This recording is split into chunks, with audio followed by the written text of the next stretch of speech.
Hello, everyone. I think folks are joining. We'll give folks another minute or so to join in. I'll start with introductions. My name is Susan Gobreski. I am a consultant and I'm working with Pennsylvania Budget and Policy Center and the We the People campaign. I have a colleague, Ariane, would you like to introduce yourself? Absolutely. Thanks, Susan. Good evening, everyone. My name is Ariane Abney. I am the Director of Special Projects with All Voting is Local Pennsylvania. We are a nonpartisan voting rights advocacy organization with a special focus and attention on trying to improve election administration around the Commonwealth, with a particular focus on a lot of our Black and Brown communities and other historically disenfranchised communities. So it's really great to be here with you all this evening, and hopefully by the end of this presentation, you will leave out here with more information that you had from the beginning, and it can help you in some of your advocacy efforts yourself. So thank you, Susan. Another colleague is on. I'll have him introduce himself when he talks a little bit about some of the data he's going to talk about. And then I'm going to just take care of two quick housekeeping things, which is one, we would ask you to mute yourself. You will get a chance to ask questions off screen. You can also ask questions in the chat. That'll help us kind of run some questions through quickly. And we will mute you if we need to. And then the other thing is that if you are labeled like iPhone or whatever, we just generally encourage people to identify themselves, even if you just do it in the chat to us. We like to know who's joining our call. So with that, I'm going to see what I can do about working this PowerPoint. You know, my skills are sort of medium. These are the organizations that are hosting this presentation. We are doing a series on the freedom to vote, talking about what are the opportunities we have to make voting more accessible, create fewer obstacles, what do we need to do to make changes, what do we need to do to protect in Pennsylvania's law and nationally, so we will talk about that briefly. And our focus is really around participation, believing that democracy is stronger when all of us are involved in it. So, okay, I don't know how to work PowerPoint. Okay, we're gonna give a quick legislative update about what's actually going on in Pennsylvania. We're gonna spend some time on voting by mail in Pennsylvania, which is a new innovation that was adopted in a bipartisan fashion 2 years ago. We're going to be talking a little bit about messaging and how to take action. If you were here with us 2 weeks ago, you will have actually seen a couple of these slides, but most of them are new. Some of this stuff bears repeating. Aaron, do you want to talk a little bit about this?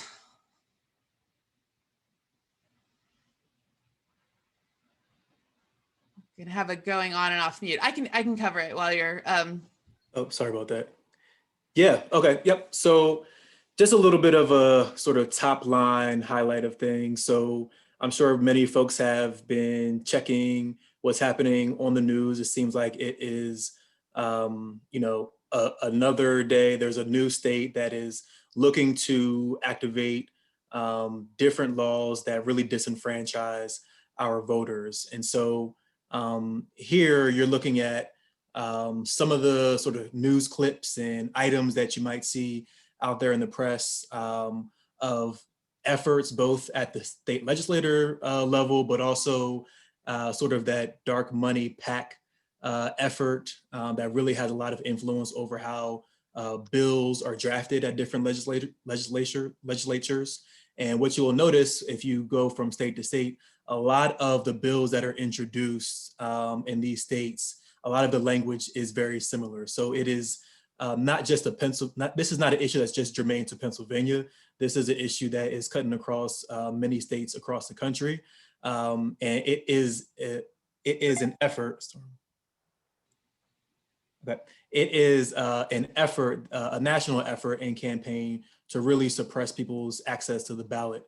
And so we are really pushing back on that at the national level. And many of you are familiar with For the People Act at the federal government. I believe passed the House twice and is still waiting for some action in the Senate. And so that's some federal laws that really could improve and push back on some of the state laws that are being implemented to make it a little bit easier for people to have access to the ballot. And so we'll talk about that a little bit later on. But go ahead, Susan, if you want to jump in. All right, no, that's great. Okay, so voting by mail. It turns out it works. And it turns out that it is not loaded with opportunities for fraud. So go figure. There has been a conversation about this, not really a conversation. There have been these lies that have been promoted and spread, trying to make people feel uneasy. But there was in some ways, a huge, a silver lining of the crisis that we have all faced together. And that is that it precipitated a wider adoption of vote by mail, which is an opportunity for more people to participate. Lots of folks, people have talked for a long time about making Election Day a holiday, because not everyone, it's not convenient for everyone to do it on that one single day. You have to do, and you have to have an excuse of a certain limited kind in many places. So voter fraud in the United States is exceedingly rare. Even the Heritage Foundation examined Oregon, which is a full vote by mail state. And out of 15.5 million ballots cast, there were 14 cases of attempted mail fraud. And we heard a couple of them in the news in Pennsylvania this year, for example, and it was like a guy sent in an extra ballot. So this is not a widespread problem. So we're going to talk about what you do in Pennsylvania. What's going on here? So our friends at the Voting Rights Lab actually have a vote tracker for those of you who are interested. And again, we'll send out links. So this is Pennsylvania. There are 58 bills that have been introduced pertaining to 16 issues. And I'm going to see if I can make this work here. So lots and lots of bad legislation. So for example, there's several things dealing with voter list maintenance and absentee ballots, eliminating vote by mail, purges, voter ID, actually completely revoking Act 77, which provided for a number of updates. So this is all of them. You'll get them all. And if you go to Voting Rights Lab later, you'll be able to see all of them. Lots and lots of potential threats. Now, we're lucky in Pennsylvania because we have a governor who could veto legislation, but he's only around for 2 more years. There'll be another governor's race next year deciding who's going to succeed him. But there are still very significant threats to our democracy. So the governor as a backstop is really not the only piece we want to have in place. So one of the things that happened is Seth Grove is from just outside of York, the metropolis of York. That's his district right there. There's York right there, if you can see it, and there's his district. He actually became the chair of the state government committee. They held a set of hearings, 14 hearings on the election. He is part of a national organization called ALEC, the American Legislative Exchange Council. And they actually put out a very conservative and anti-voter agenda. They are one of the groups that's pushing things like voter ID, things like restrictions and to access to voting. And he's heavily involved with them. After they did these hearings, Seth Grove actually released a report. It's Seth Grove's report. It's not the whole state government committee's report. The whole committee didn't vote on it, let alone it being bipartisan. And the minority party didn't support it at all. So this is his report. But from this, he is talking about starting to move forward with legislation, including some of those bad pieces that we just saw. And we're going to start seeing as we get into June, which in Pennsylvania is called budget season. And lots of legislation gets discussed as part of budget season in Pennsylvania. So we're expecting that June will be very busy and we're going to start seeing some significant legislative activity. Again, we have the governor, but that doesn't mean that they're not going to try. And it doesn't mean that they're not going to negotiate for what they want. And in budget season, everything's on the table. So they'll trade, one completely unrelated thing for another completely unrelated thing. So this requires our vigilance and attention. So Ariane, you want to talk for a minute? Sure. So one of the items that is potentially up for negotiation or conversations, or a bill might be introduced as it relates to the report that Representative Grove put out that Susan mentioned, is they are looking to impact third-party voter registration. And so many organizations, and I'm sure several of you have participated in third-party voter registration drives, which are really useful in terms of being able to increase access to voter registration, increasing the rates amongst people who usually don't necessarily have easy access to voting. And so we have one of our state partners, RPA Voice. They work with a lot of groups that are on the ground that have developed an app and a tool using a tablet to register folks in a very efficient way. It minimizes the use for paper. And so this effort that was mentioned in the report is looking at trying to roll that back to make it harder for third-party organizations to do voter registration by those means. And so we want to make sure that we are flagging that because it is going to impact low-income folks. It's going to impact Black and brown folks. It's going to impact a lot of the most vulnerable communities who a lot of these advocacy groups that are on the ground have better access to those folks and they engage them on a regular basis. And so if they're not able to do their traditional voter registration drives, you're going to see our numbers drastically go down, which means it's going to impact voter turnout as well. Yeah, and I think it's really important to know that a lot of research has been done on what causes people to become more likely to vote. And there are a number of factors, but closeness to the relationships matter a lot when it comes to voting. So if you ask people in your book club or in your extended family or in your PTA to think about registering to vote, they're more likely to do it than if somebody that they don't know does. But also trusted organizations. If there is a community organization or community development organization in your community, and you know that organization, that increases the likelihood that people will participate. So this is the kind of thing that actually really suggests that people don't want people to vote. So let's see, can I keep working all right, we're going to talk about voting by mail now. We're going to spend a few minutes on it. 5 states, Colorado, Hawaii, Oregon, Utah, and Washington conduct all mail elections. We talked about Oregon a couple minutes ago. This is a convenient and secure way to vote. Another resource is a place called the Vote at Home Institute, and they do a lot of work to really talk about what are the opportunities to expand the opportunity for people to vote at home, from home. And it really does increase participation. So now in Pennsylvania, you can apply for a mail ballot. You have to put on a list to get a mail ballot application. But currently, for example, third parties can actually send you a vote by mail application, and you can submit that to the state. And that actually is a legitimate way of getting registered to get a mail ballot. They don't send you a ballot, they send you an application. And then you put that application in, and then you get a ballot back from your county. And there's a process involved in all of this. And so again, it's much more accessible to everyone. It's still a little bit layered and a little bit convoluted.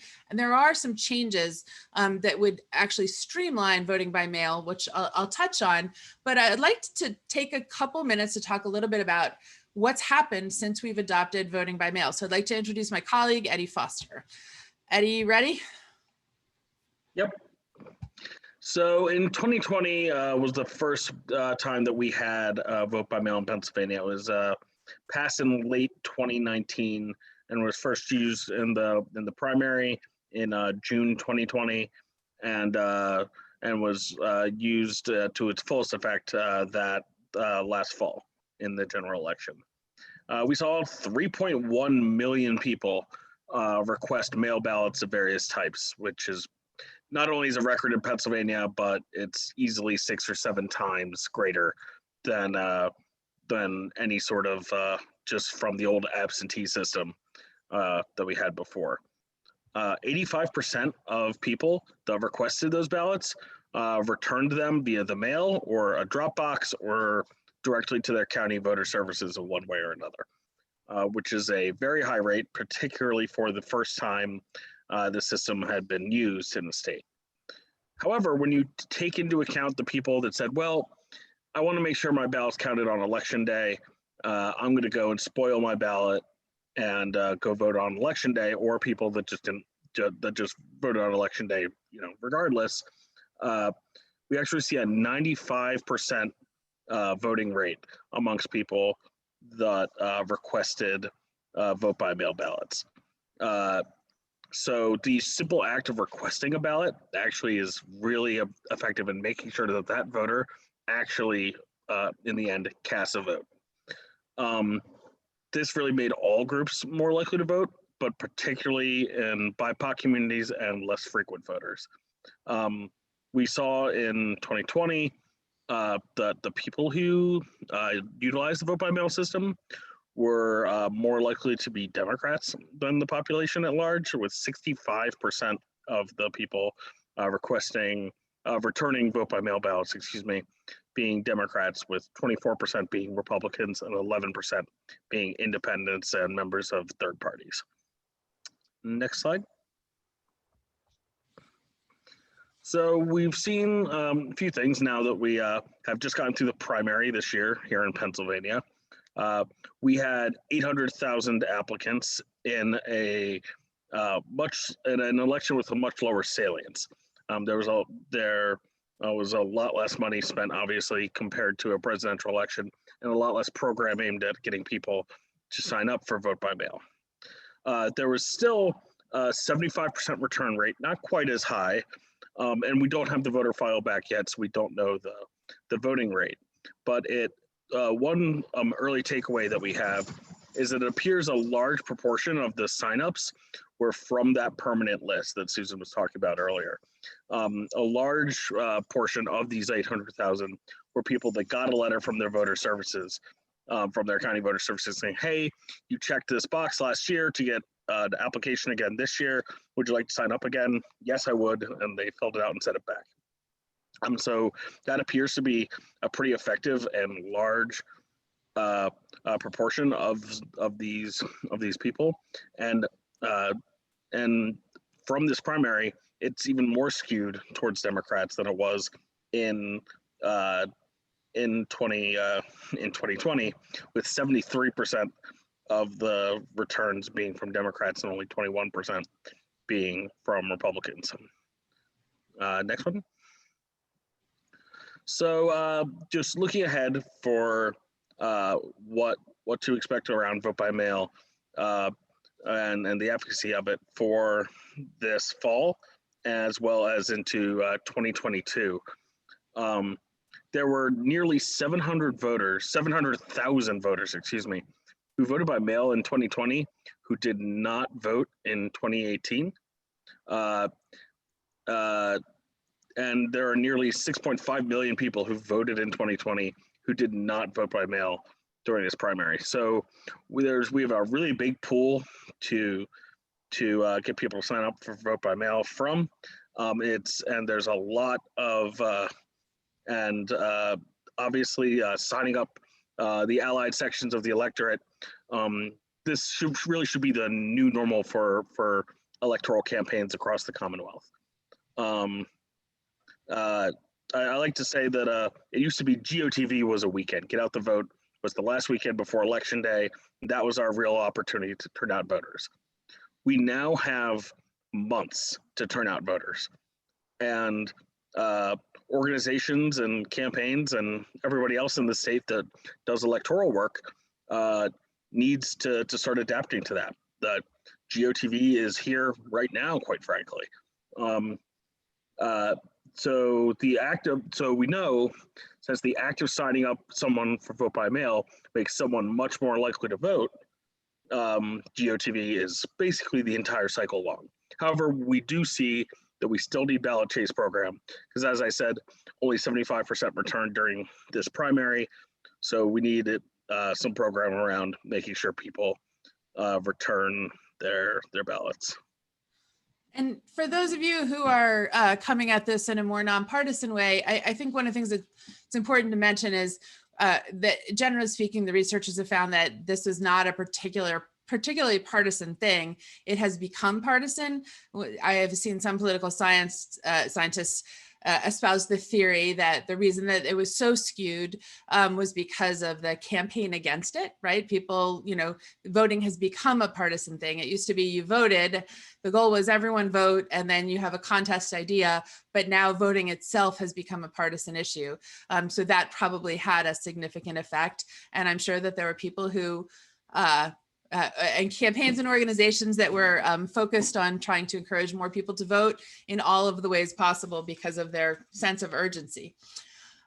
So of 8 million registered voters, this is from a news article, 820,000 applied to vote by mail in the May election, 605,000 returned. But GOP lawmakers, in response to this, are eyeing any number of proposed fixes, from suspending mail-in balloting until 2023, saying that they need time to fix it, and eliminating it entirely, to a renewed push for voter ID law. For those of you who have been doing this work for a while, you may remember our former Speaker of the House, Mike Turzai, bragging that adopting a voter ID a provision would actually help ensure a win for the Republicans. And so, so thinking, they sort of felt like, well, if we keep people from voting, that's good for us. And, again, some of us would like to get back to a contest of ideas, and potentially repealing the election reform bill that provided for a number of reforms, not just vote by mail. Okay.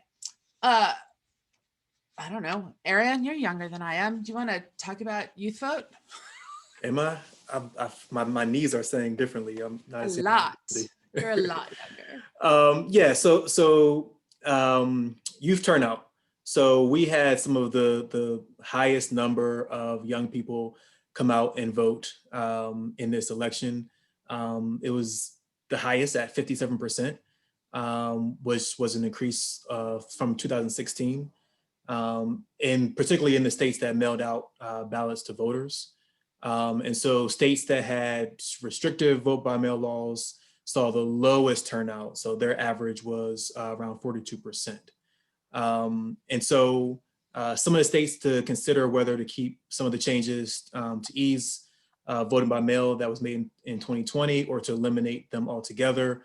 Trying to understand and realize that there is, and keeping in mind there's a positive correlation between these policies and young people's participation in the elections. So all that to say that young people really take advantage of voting by mail. They see it as an option that is of convenience for them and for their lifestyles. And so we really want to encourage more young people to come out and to take advantage of vote by mail, because the more people that actually utilize it, we believe that it makes it a little bit more challenging for those folks who want to take it away to sort of justify it. So when you can have the data that backs up, that says people actually are taking advantage of this opportunity, it makes it easier for us and you all as advocates to push back on the legislator who may be trying to get rid of it. When people start voting when they're young, it's more likely to take, but it's more likely to follow it through their lifetime. I've worked a number of election cycles where people are always hoping for the youth vote to turn out, and look, it finally did. Like, we actually are finding ways. I know young people who have never walked into a bank, for example. People are used to being able to do things in a way that is much more convenient for them on a schedule. And so I think that it's also important that society adapts to sort of expectations about behavior and interaction with civic systems. So that's good too. We all know this, right? Obstacles and distrust, they have repercussions for people. They lead to participation gaps, especially ending up in bodies representation that isn't actually representative, that doesn't look like us, doesn't earn the same as us, doesn't have the same work-life balance or not as us, doesn't have the same skin color or the same issues. So it's really important. I know that's why you're here, but we thought we would say it. So there are a number of tools to expand participation in voting. This is for Center for American Progress. I'm sure a number of you have looked at these, and what we're going to do is talk a little bit about sort of the agenda. I'm not going to read this slide, but Center for American Progress is a great source. So what to do? Okay, we can build a system with pro-voter policies and practices that actually drive participation. We need to implement barriers to registration and to voting itself. And so these things have to happen. One of the most important things that we can do is actually, there are two really big ones, but we'll spend more, and voting by mail is a good one, but the two key ones are automatic voter registration, which means that anytime somebody interacts with the state or the system of government, they're becoming enrolled. So if they're filing for unemployment benefits, if they're participating in Medicaid, if they are participating in, not just driver's license, but taking that whole motor voter driver's license thing a step further and really making automatic voter registration a part of it and making it opt out instead of opt in. Obviously, you don't want to force people to do something, but we want to create that. The second thing is same day registration. So allowing people the closer in time to the election that people can register to vote, the higher participation goes up. So those are two of the most important reforms, but we're going to talk about a whole list. So we're going to pause on this one. I don't know, Arian, do you want to read the first column and I'll do the second? I will. I was in. How about you do the first? I'll do the second because somebody just dropped a question in the chat and I was trying to respond to them. Great. So allowing voters also to opt in to vote by mail when they register to vote. Like, why should you have to have several, like register to vote and then wait till that happens and then apply for your ballot and then get your ballot application? So you should be able to be like, I'm registering to vote and I would like to be a mail ballot voter, right? You should just be able to do that. That's one. Mailing ballot applications to voters should not only continue, but be encouraged and actually be systematically adopted by all counties while we have applications. Providing return postage, also very helpful. Allowing postage ballots to be postmarked by election day, like you have to cast your vote. You have until 8 o'clock on election day to cast your vote, and then votes will be collected and counted. We actually have a system that does that now. You cast your vote and then there's a verification and double count. The election isn't officially certified till later. We saw that happen in some cases because of the pandemic. That's actually the way it used to be for people who want to go back to like constitutional, original, whatever, even though there's not a lot of things that isn't good, but people did not actually have the complete outcome of the election on election day itself. As our nation began, people used to carry the vote. It took a while. It's okay. We are okay. Just because we have TVs does not mean we have to know that minute. Allowing ballots to be dropped at polling locations, which is specifically prohibited. I'm pretty sure about that. It's expressly prohibited in the law, and if not, then there was administrative guidance. So you can't take your mail ballot and walk into your polling place.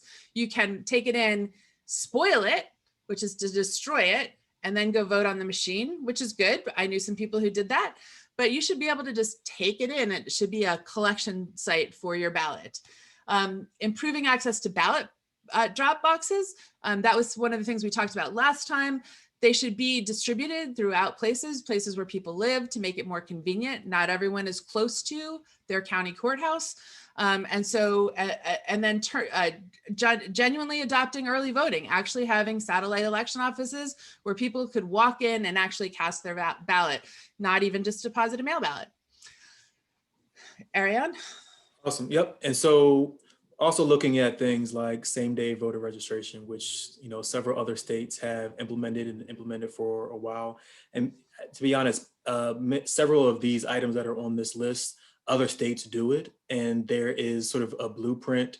There are lessons learned. There are experiences that we can take from them to figure out kind of how we can adapt it to PA and figure out what would work and what wouldn't work. So not all of these are things that we would be figuring out for the first time by ourselves without having sort of information and history from other states that can show how to actually make it successful. So same day voter registration, again, that would be something that would be really useful for young folks, which will allow people on election day to walk into their polling location, register to vote on that day and cast their ballot.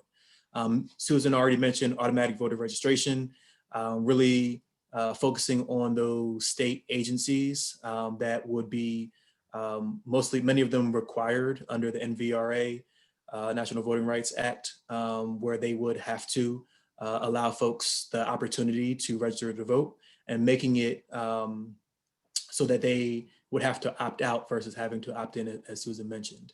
And then pre-canvassing, that may be something that folks heard a lot about in the last general election. Pre-canvassing is a really critical thing in Pennsylvania now that we have voting by mail. There are many benefits to pre-canvassing. As of right now, Susan, correct me if I'm wrong, county elections officials are only allowed to begin pre-canvassing, which is opening the ballots and flattening them out and getting them prepared to go to the machines on election day at 7 a.m.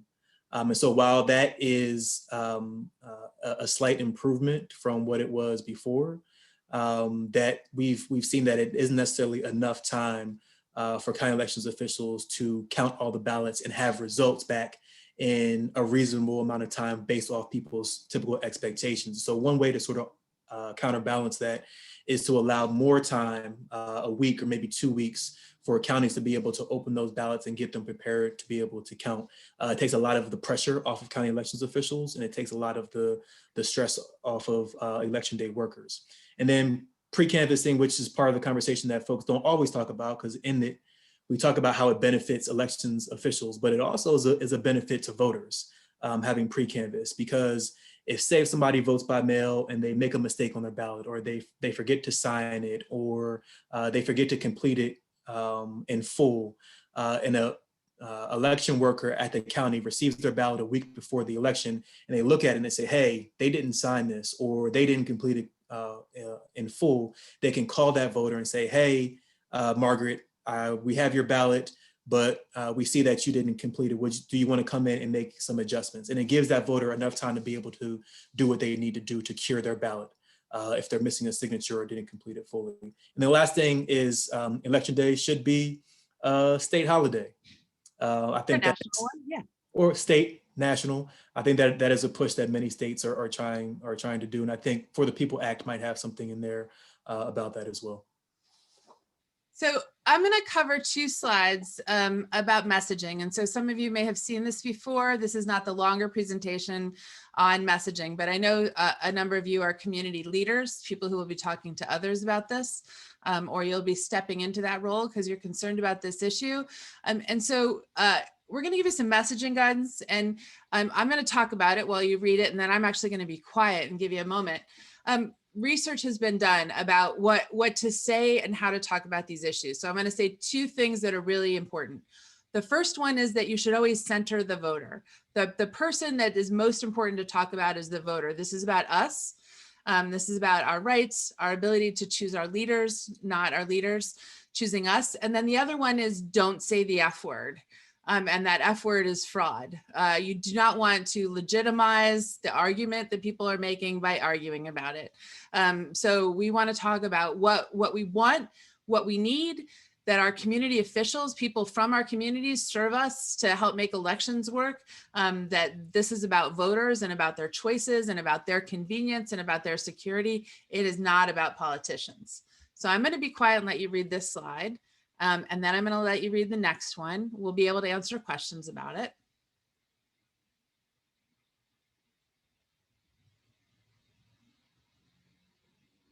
All right, I know this might be fast, but so the idea here is that together we can ensure that every eligible American has the freedom to vote and the results of the elections reflect the will of the people. All of us in Pennsylvania must have the freedom to access the polls to safely and conveniently cast our ballots. Every Pennsylvanian must have the opportunity to make our voices heard and make sure that our elections reflect our will. Instead of making it hard to vote, Pennsylvania's legislators should allow early in-person voting, same-day voter registration, the establishment of vote centers, and guarantee paid postage for every voter who utilizes mail-in voting. Always go back to what we want, what changes are actually going to make a difference. Those are harder to argue with. So there's a longer version of that. I'm happy to follow up with folks. You know, one of the partners at Ariane works with All Voting is Local, so we all have the right to vote. So Ariane, what do we do if we care about all this stuff? Oh, we've got a litany of different avenues that people can go down to really try to ensure that we can have increased access to the ballot. And so I will say that there is we developed a toolkit that if you were on the last one that focused on drop boxes, I think that toolkit was shared out. And if you I'll didn't, post be it. able to post that as well, but it gives a lot of good sort of more detailed examples of like writing an op-ed or a letter to the editor. It's nice for me to just tell you that's what you should do, but that actually gives you an example in that toolkit of some language that you might be able to adopt. And I think some of it is for drop boxes, but a lot of it you can sort of plug and play things like vote by mail or any of the other items that we mentioned a little bit earlier around same day voter registration or automatic voter registration, things that you really feel that you should be asking for and pushing for and urging those who make the decisions to do. And so, we always are encouraging folks to take pen to paper and send in letters to their local newspapers to get the message out there. Folks still read the local newspapers, and there's a way for them to kind of get that really important information. And then word of mouth is always a great way to do it. So, we encourage you to tell your friends, encourage your friends, and let them know that voting by mail is an option for them to be able to cast their ballot in each and every election, and encourage them to do so. And then get them to do things with you, get them to not just cast their ballot, because casting your ballot is great, but we also want to lend our voice to the cause. So get them to write letters to the editor or make phone calls to their county elections officials or their state legislators. Using your social media. Social media is a really great way to spread a message outside of using the press. And so in that toolkit, you will see sample tweets. And we really are encouraging folks to use this hashtag that you see at the top of the screen, Freedom to Vote PA, because it is our freedom. And so when you are sending out tweets to your state legislature or your county election official, we want you to use the Freedom to Vote PA hashtag and use some of the sample tweets that are in the toolkit. Everywhere you go, your grocery store, you're at the gym, you're at the library, everywhere you can have a conversation with folks.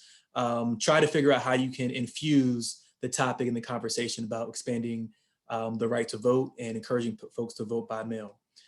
Like I said earlier, contact your county elections officials. I think that's a hyperlink where it says contact. They'll take you to a website where you can find all 67 counties in Pennsylvania, the list of your county election office, as well as the phone numbers and who the county election director is.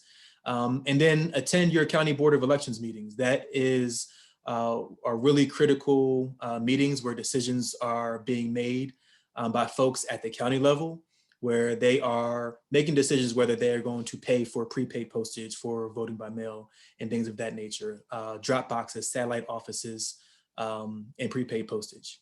Contact your legislators, so your state reps and your state senators. There probably is going to be a link that will be sent around where you can look up, there's a tool online where you can look up who your state senator and your state representative is and ask them to support a pro-voter agenda and pro-voter policies. And if you got attending this event tonight, you probably are signed up for emails. So I would say continue to check and look for your emails that will be sent with more information on how to take advantage of these opportunities.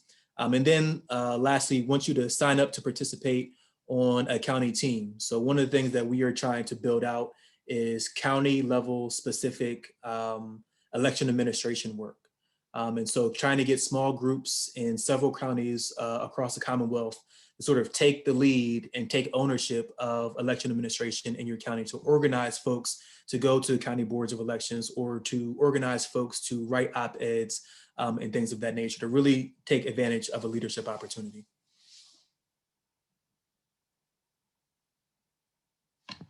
More items to take action. So like I said, contact your legislatures, ask them to push for automatic voter registration, same day voter registration.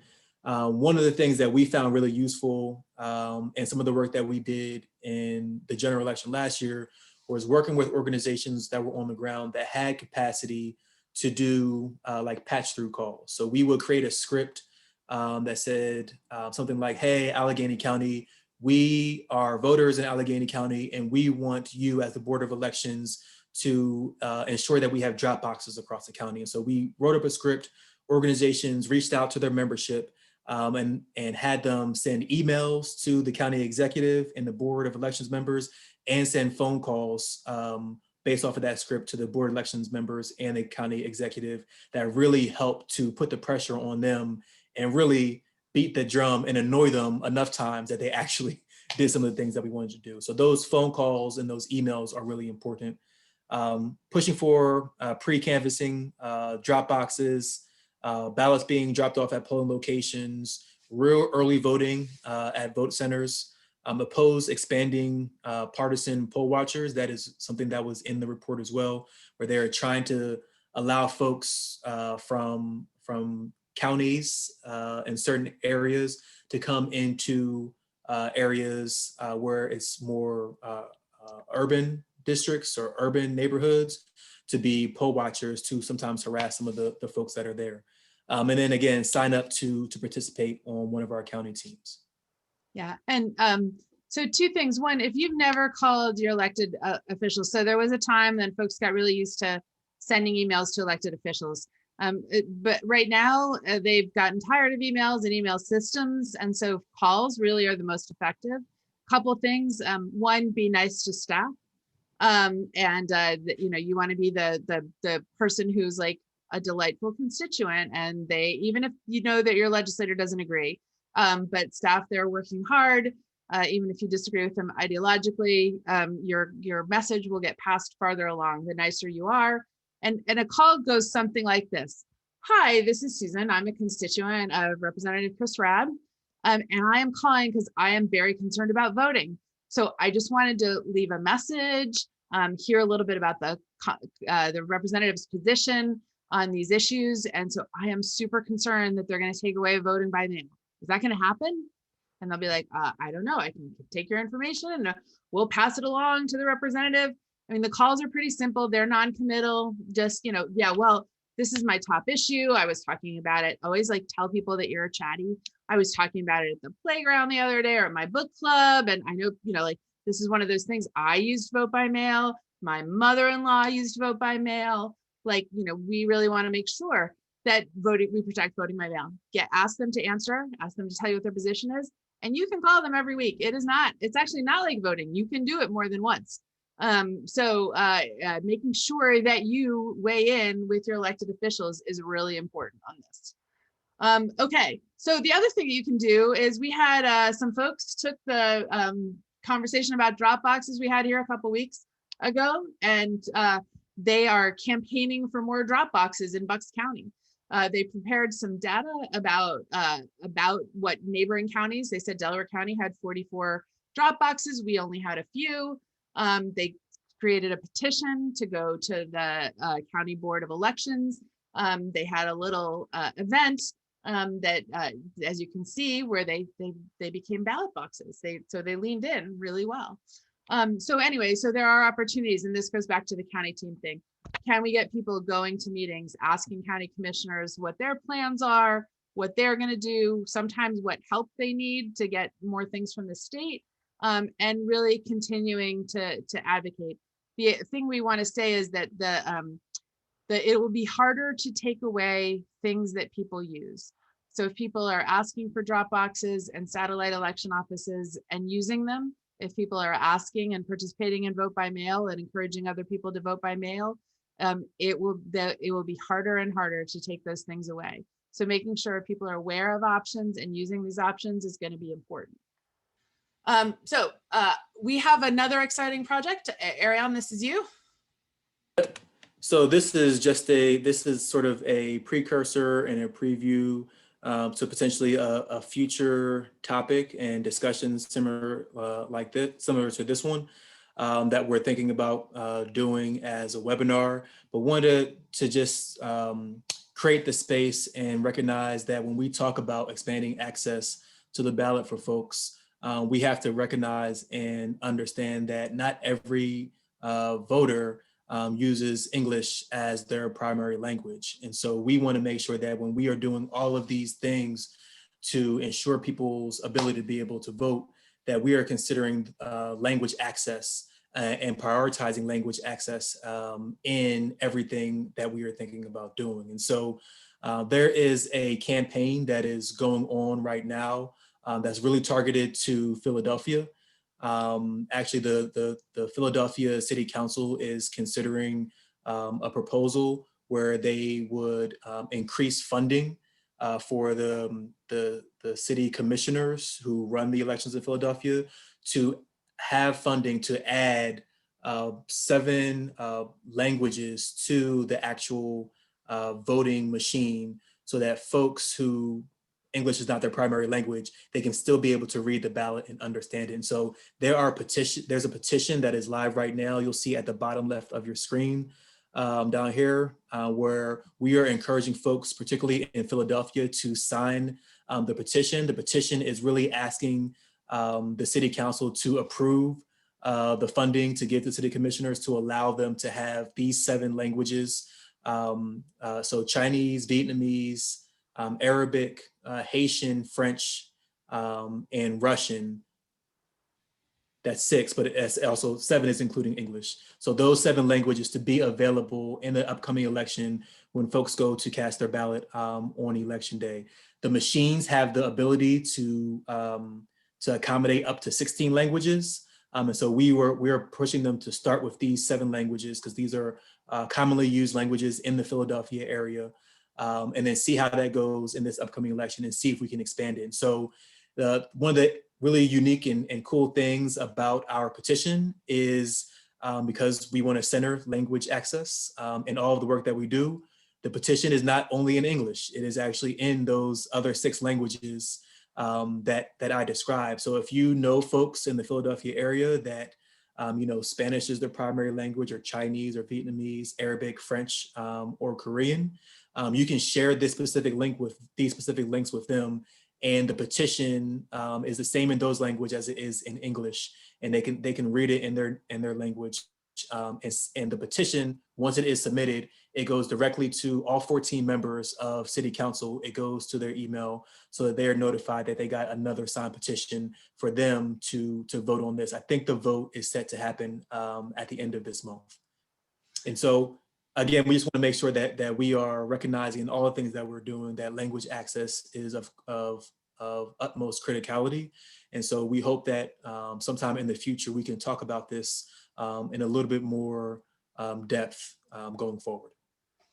So there's a question in the chat. Here's what I'm going to say. We're going to take a few questions. I'm going to ask folks who have questions to go first, and then we'll take comments after questions.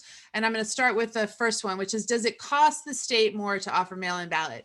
So the answer to that is yes and no. So yes, right now we are adding a system. Counties also had to absorb, counties actually absorbed a lot of the cost of putting out a ballot system because they are responsible for administering elections. So the state certainly does. Counties definitely did. They essentially had to run 2 systems. There is some evidence, I think is the right word to say. I'm not sure if what the extent of research has been done, but I know on a lot of the websites that talk about this, that there are opportunities for cost savings, and some places actually do save money. When you have greater, one of the big problems, for example, in voting is if you start closing down polling locations, you disenfranchise people. But because people have to stand in long lines, people have to go farther. But if you have vote by mail, that has a reduced impact. So you might be increasing one system and decreasing the utilization of another. That has to be done carefully because you don't want to say, well, we give people a chance to vote by mail, so why do they need a polling location? So we have to be careful about that. And the other thing that really matters here is that, the taxes are the price you pay to live in a civilized society. If we want good elections, then we have to pay for good elections. We have to pay for the elections we want. So if more people vote and that costs more, then so be it. It's like wanting roads that are smooth versus roads that are filled with holes. At some point you're deciding, how do we want to live together? And community is just the things we decide to do together. So the other thing is we have to really support counties in their quest for more state funding and federal funding, so that they can actually run the elections we need them to run in order to be able to have free and fair elections. That's an important part. It's worth not skimping on. And counties, right now are carrying that. I was in a conversation with a county election official who said, I suddenly had to do the following 3 things, but there was no increase in my budget. And so then I have to start making choices, and then they have staff that are, overworked, and had to manage multiple systems. So that is sort of the answer to your question. I realize that's not exactly, it'd be great if I could be like, yeah, it's only 29 cents per person or whatever. But, so it's a question of trade-offs, and it's a question of getting the system to scale so that we're doing it right. As we all know, sometimes it costs more to do things wrong than to do them right. So with that, if you have a question, you can take yourself off mute, or you can use the little thing to raise your hand. And then I am also going to put up a poll while we're taking questions, if I can figure out how to do it. So does anyone have a question? Ariane, would you facilitate questions while I do this poll? Absolutely. All right, I'm going to get this going. You can answer while we're waiting.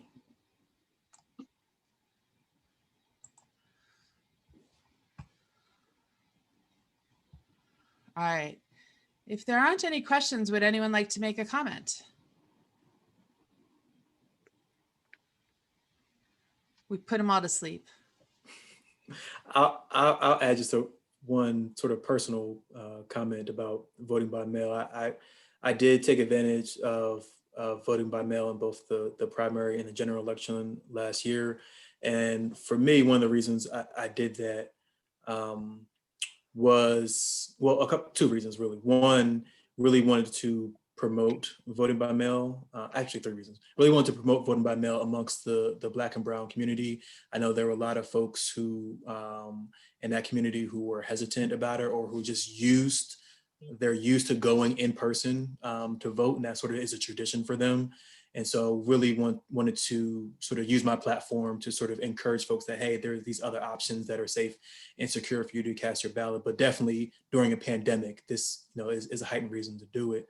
And then the other reason that I wanted to do it is I really, I know in the past I've been guilty of this when I go into a polling location and I look at the ballot on election day for the first time and I see names that I've probably never seen before, or I've never recognized before, or didn't have time to do my research because they're so far down the ballot that I don't necessarily always feel comfortable picking somebody that I haven't done research on. And being able to have my ballot a week, 2 weeks ahead of the election, I can sit down in my living room. I can look at all the folks. I look at all the folks that are on my ballot, and I can go on my computer and do some research and try to find some information about them. So it makes me feel a little bit confident, not just about having a secure vote, but also making sure that I'm voting for somebody that I feel like represents my values and my intentions, versus going there on election day and just pushing somebody's name because their name sounded good.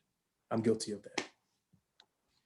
So then the last thing I'm going to do is I'm going to just give a quick update on the For the People Act, which is a federal policy right now. This is a matter of great urgency and importance. The filibuster, as many of you are following this issue, the filibuster is the obstacle to getting the For the People Act passed through the Senate. We have two Democratic senators who have said that they are not prepared to undo the filibuster. And that is a challenge. It is actually causing a lot of discussion and may end up in a negotiation.